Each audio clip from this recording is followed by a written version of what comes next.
Hello and welcome back to RTV's YouTube channel. My name is Liv Bulu and today I'm going to talk about what I do during a photo shoot for my lighting and some of my tips and tricks and what I've learned. There really is no, there's 3-point lighting, there's like different standards that you should know as a filmmaker or photographer or whatever you're doing. A lot of times on my set, it doesn't necessarily stay 3-point lighting.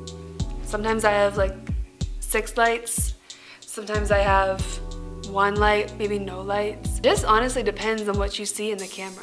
I know I did a shoot where I had a bunch of girls against a flat background. It was a nude background, very flat. It was a paper backdrop. I remember I had to play around a lot with lighting and trying different techniques and trying different things. Really, it's all about, have an idea, have a structure of how you want to go about planning your let's just say in terms of photo shoots, how you want to go about planning your photo shoots. I always set up my lighting beforehand, and then the day of, it's easier. I know what looks good, I know what doesn't.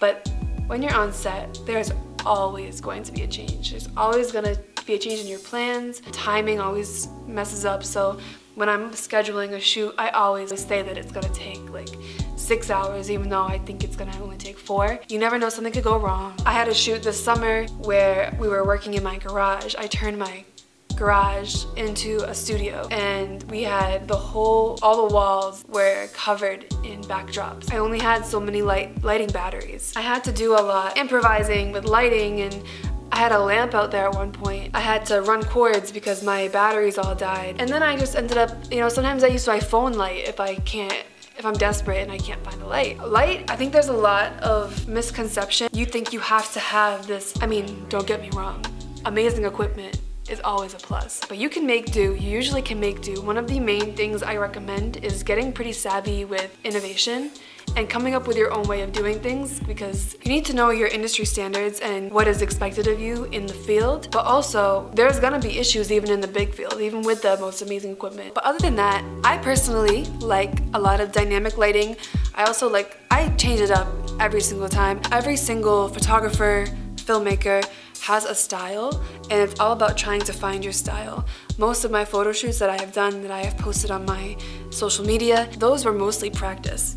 And those were just me getting feedback, that's why I put them out. And eventually I just started getting the hang of things, and I am nowhere where I want to be as far as my skill level. All of those shoots were practice, and if you aren't practicing, then you're not gonna get better. But it's all about taking the time to learn lighting. I've spent hours upon hours at the studio working on lighting and working on different photo shoots and just trying different things, because experimenting is, when it comes to filmmaking and photo shoots, hands-on experience and learning for yourself and growing that way is the best way to learn how to master it. It takes 10,000 hours to master a skill. Keep that in mind, keep practicing, put in any hours you can. I think I'm on hour 200, so definitely got a lot more work to do. Thank you so much for watching this video. I hope you enjoyed. Also, comment if you want a part 2, and I will go into more depth and detail on how I go about planning my shoots